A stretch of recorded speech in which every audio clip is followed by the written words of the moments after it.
So I just ripped apart the door on my 2002 Ford Explorer. I need the window to work for now, and I probably am going to order the actual cables and stuff to replace the existing bad one. Unless this works really well, then I'm just going to leave it like this.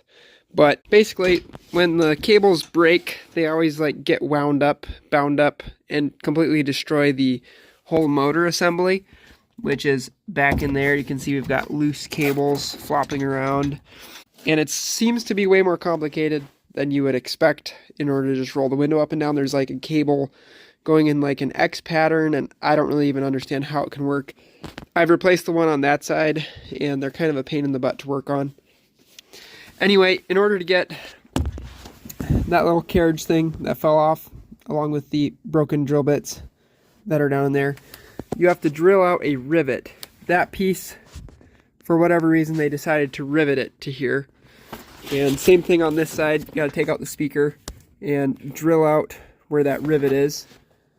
And that carriage right there is what slides up and down on this rail. So now that that's detached, I could actually get the window to go up. I've taken a piece of rope and tied it to these brackets on the bottom of the window so that I can just grab this piece of rope and actually manually pull the window up. You have to be able to pull on both sides because the window doesn't open and close square. So you may end up with a gap here if you're only pulling on one side. But I may just put some sort of loop either here that holds the window up or down here. I'm thinking more so down on the door is gonna work better and look nicer. And then if I do want to roll the window down, I should be able to just unhook that and physically push the window back down like this. And as long as I don't let this piece of rope get away from me, you can always grab the piece of rope and carefully pull the window back up. Replacing that whole assembly in there is just kind of a pain in the butt, and I don't really know if I want to actually take the time to do that on this vehicle. So I'm going to go ahead and throw the door back together, and then we'll see if this becomes a nice enough solution. Then maybe I'll show you guys what it looks like. There's just 4 screws that hold in the speaker, and I put some tape here to hold this little insulated screen on. And then the door goes on with all these little hooks. So you got to get all these hooks lined up and drop it down, and that'll hold it to the door. And then I'll show you where the fasteners are. So the fasteners are here, here, and one behind the switch panel here, and they are 5.5 millimeter. I don't know why, just to make you mad, I guess. And then the ones around the speaker are actually 6 millimeter.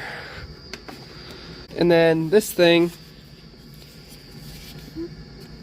clips in like that, and those 2 plugs just plug in the back. You have to squeeze the little tab here in order to unplug it, and here in order to unplug it. This piece of door handle trim has to come off before you can take this off because of this little catch right here.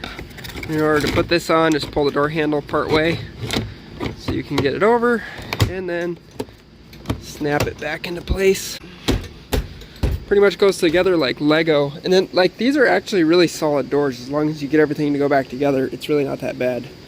So now we've got this piece of rope here so I can push the window down if I want and pull it back up if I want. Probably I will get the correct parts to fix that, but I just don't have time to deal with it right now. And the window obviously needs to be in the closed position, and the way it was, I couldn't even close the window. So this is just what I'm gonna do. So yeah, in a pinch, temporarily, this is gonna work.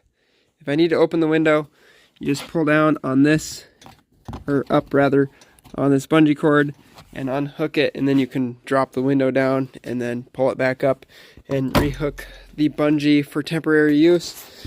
Now, this, I just drilled a hole in the plastic in order to actually hook this in there. So that'll work for now until I get the replacement parts, if I so choose to actually replace the bad parts in there.